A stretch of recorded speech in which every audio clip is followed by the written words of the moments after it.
Hello po mga kapatid, isang pinagpalang umaga na naman po sa ating lahat. Muli na naman tayo makakapakinig, makakapag-aral, makakapagbasa ng salita ng ating Diyos. Kaya mag-ready po tayo, i-focus po natin yung ating sarili, yung ating puso at isipan. Pero bago po tayo mag-umpisa, kailangan po muna natin ang manalangin, ang lumapit sa ating Diyos para gabayan tayo, turuan sa ating pag-aaral ngayong umagang ito. Magsiyuko po tayo. Ama namin na nasa langit, Amang makapangyarihan sa lahat, Ama naming banal, maraming salamat na naman sa umagang ito na kami po ay binigyan mo po ng pagkakataon na makapakinig, mag-aral, magbasa ng iyo pong mga makapangyarihang salita o Diyos. Lord, muli mo pong buksan yung aming puso at isipan para lahat ng aming mapapakinggan ngayon ay talagang maintindihan ng bawat isa o Diyos.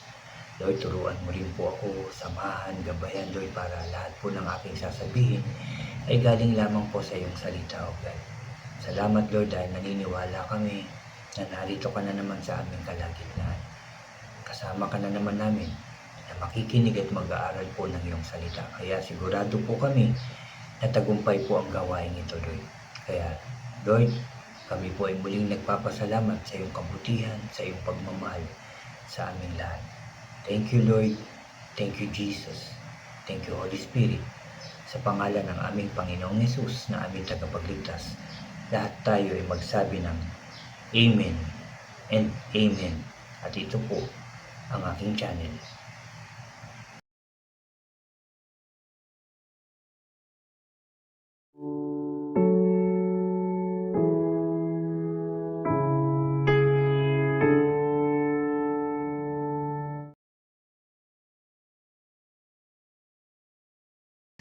Hello po ulit mga kapatid. Ulitin ko lang, isang pinagpalang umaga sa ating lahat mga kapatid. Bago ako mag-share ng aking devotion ngayong umaga, anyayaan ko lang po yung mga bago dyan sa aking channel na huwag niyo pong kalimutan na mag-subscribe po. Pakilike and share niyo po yung aking mga videos at pakiclick din po yung notification bell para lagi po kayong updated sa mga bago at iba ko pang i-upload. Thank you. Salamat mga kapatid, salamat.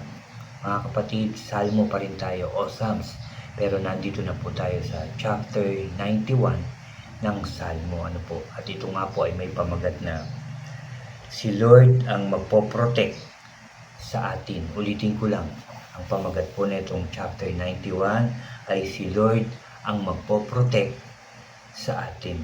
Ito pong verse 1 hanggang 6 po ang aking i-share ngayong umagang ito. At napakaganda na naman po ng ating mapapakinggan, mapapag-aralan ngayong umagang ito. Ito po ang sabi.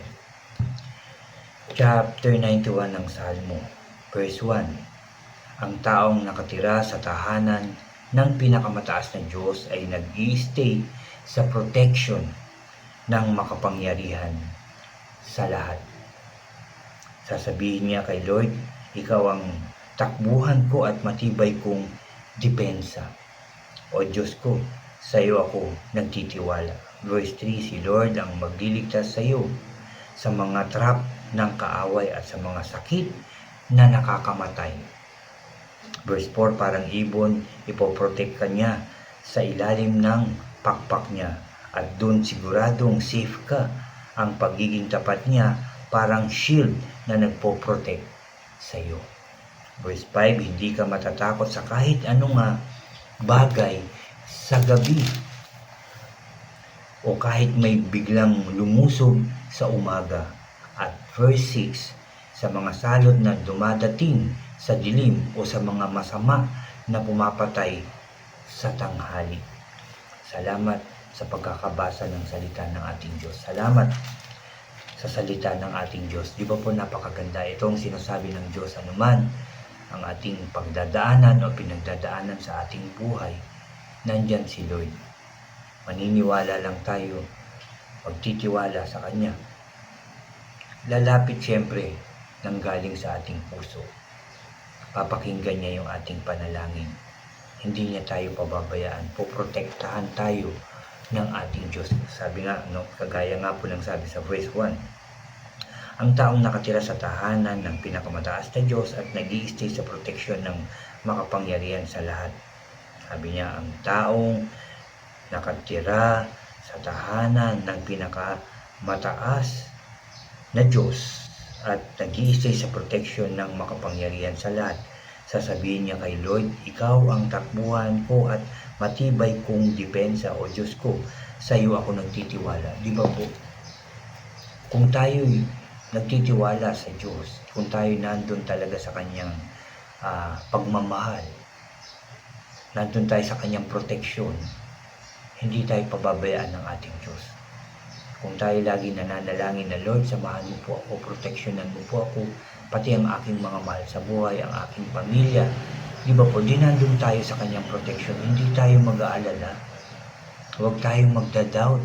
Kapag sinabi na natin kay God, humingi na tayo ng tulong, humingi na tayo ng proteksyon, ng guidance, dapat nandun na tayo.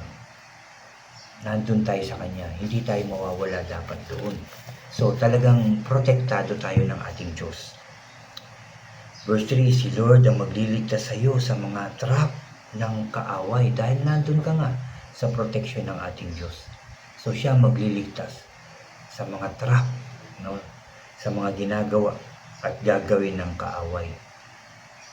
At sa mga sakit na nakakamatay, hindi yan dadapo sa atin. Dahil na sumasa atin ang ating Diyos. Nasa proteksyon tayo ng ating Diyos na makapangyarihan sa lahat. Kaya walang anumang karamdaman ang makakapanakit sa atin. Ang makakahawa kung meron man mga may sakit na nakakahawa dyan. Dahil nasa proteksyon tayo ng Diyos, dahil nagtitiwala tayo sa Diyos, dahil nagmamahal tayo sa Diyos, hindi tayo magkakasakit. Hindi yan papayagan ng ating Diyos. Amen po. Sabi pa dito, parang ibon, sabi sa verse 4, ipoprotect ka niya sa ilalim ng pakpak niya at doon siguradong safe ka. Ang pagiging tapat niya parang shield na nagpoprotect sa iyo, sa atin mga kapatid, yung katapatan niya. Yun ang magpoprotect sa atin. Kasi nga nagtiwala tayo na poproteksyonan tayo ng Diyos. Nagtiwala tayo na nandyan siya, gagabayan na sa ilalim tayo ng kanyang pakpak. Walang makakapanakit, walang sakit, walang kaaway. Di ba po? Dahil protektado tayo ng ating Diyos, siya ang ating shield sa ating mga buhay. At kung hihingin din natin yan, yung shield na yan, na nanggagaling sa Diyos, na proteksyonan ng ating pamilya, ating mga mahal sa buhay, o mga kapatid sa pananampalataya, mangyayari yan. Dahil nagtitiwala tayo sa Kanya. Dahil sabi nga, sigurado, no? Siguradong safe ka. Ang pagiging tapat niya, parang shield na nagprotekta sa iyo. At verse 5, hindi ka matatakot sa kahit anong bagay sa gabi. Mga kapatid, diba? Maraming nag-aalala pagkagabi, lalo-lalo na yung ating mga mahal sa buhay, pag darating yung gabi, di ba po nauuwi sila, minsan nag-aalala talaga tayo, no? Tinatanong na natin, nasaan na siya, nag-chat tayo, tinatawagan natin, nasaan ka na, gabi na, late na, di ba po? So, kung ipinag-pray na natin siya, at tiwala tayo dun sa panalangin natin na narinig ni Lord, tinugon ni Lord yung ating panalangin, hindi na dapat tayo nag-aalala. Kasi once na nilapit na natin to sa ating Diyos, sinabi mo na yung protection, Lord, ipagkaloob mo po, ibigay mo sa aking mahal sa buhay, mga mahal sa buhay, I apply the blood of Jesus na magpo-protect sa Kanya. Diba dapat hindi na tayo magda-doubt? Kasi kung nagsabi ka na ng ganyan pero nag-doubt ka, ay paano nga yung protection na yun? Di ba po? Dapat magtitiwala tayo para mangyayari po sa buhay natin yung ating hiningi at pinanalangin sa ating Diyos at mangyayari din ito sa ating mga mahal sa buhay, mga kapatid.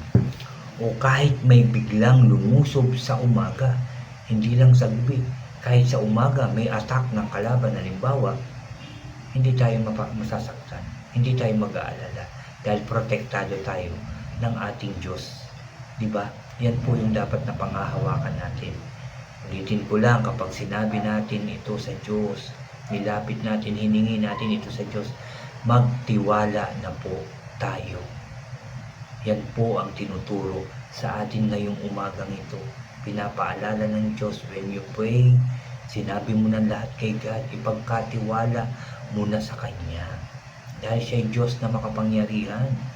Walang imposible sa Kanya, mga kapatid. Kaya pag binigay mo na, panghawakan mo na, claim it na ito po ay binigay na ng Diyos at mangyayari yun. Amen po. At last, sabi sa verse 6, o sa mga salot na dumarating sa dilim o sa mga masama na pumapatay sa tanghali, hindi tayo dyan mag-aalala. Ano po? Dahil sinabi natin to kay Lord, hindi na tayo mag-aalala. Protektado na tayo ng ating Diyos. Makakapaglakad ka na, gabi man o araw, tanghali, hapon man yan, makakapaglakad tayo ng safe. Dahil alam natin na ang Diyos ay nasa sa atin. Nauuna pa nga ang Diyos, no? Kaya nga pinapanalangin natin na, Lord, manguna ka po sa aking buhay. Manguna ka po sa aking pupuntahan. Manguna ka po sa aking mga plano, O God. So, nauuna siya. Diba? Kaya kung meron man kalaban o gagawa ng masama o anuman, nauna na ang Diyos doon. Protektado ka na. Kaya bago ka pa dumaan doon, safe ka na. Dahil nauuna ang Diyos. Diba po? Ganon dapat tayo nagtitiwala sa ating Diyos. Hindi tayo nagdadoubt, hindi tayo nagdadalawang isip na kapag binigay na natin kay Lord, sinabi na natin kay Lord, inilapit na natin, hiningi na natin sa Diyos. Claim mo na, ipagkakaloob yan ng ating Diyos. Mabuti ang Diyos, mapagmahal ang Diyos, magtiwala po tayo.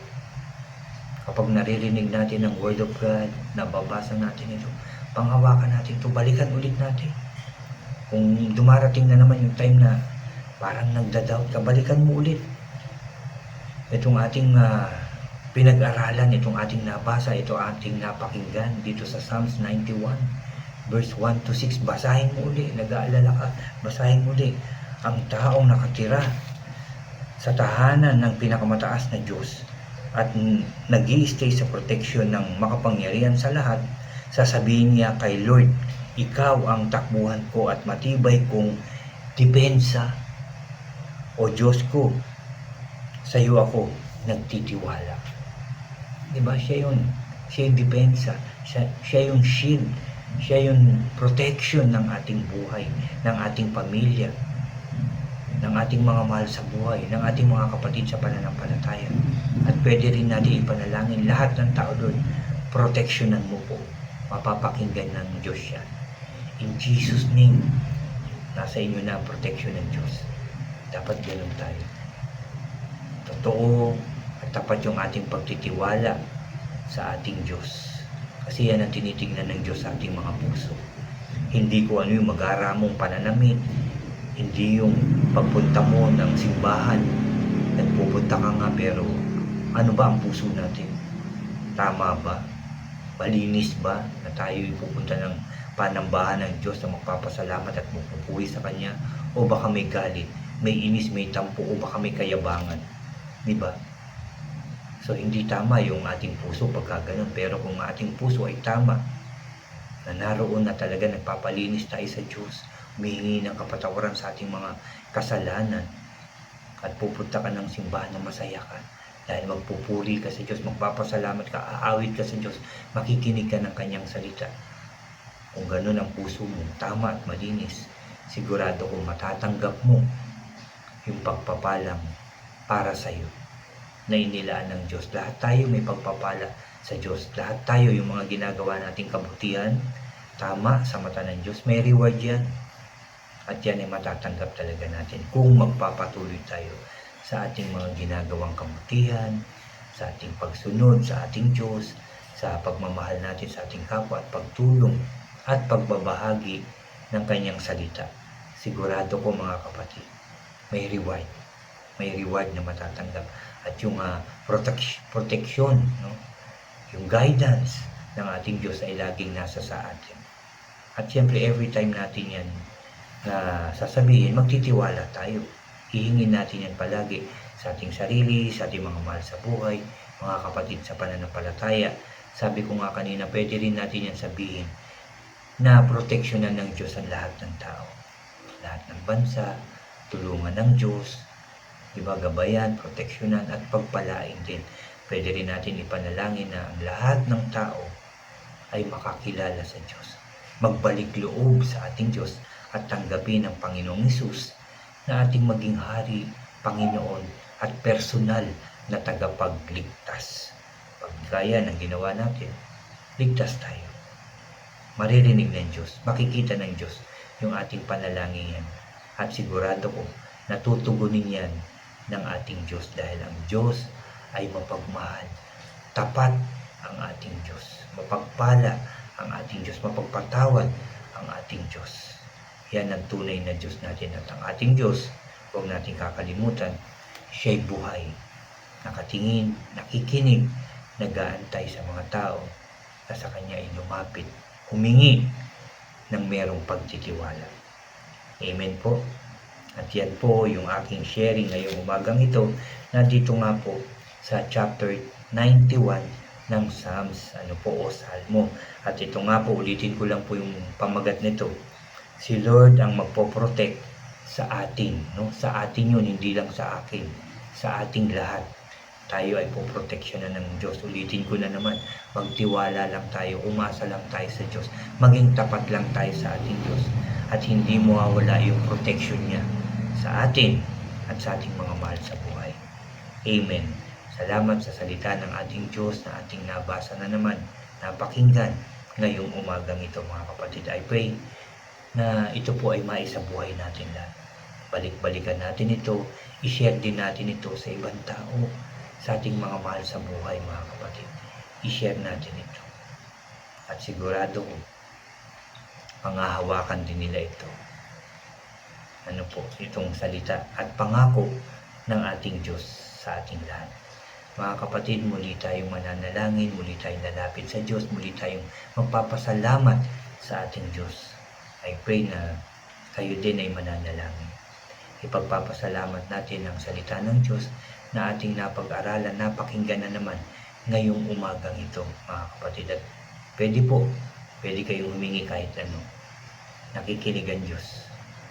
Nakikinig siya. Nag-aantay. Kung ano yung hihingin mo, kung ano yung hihingin natin. Magsiyo po tayo. Yes, O God.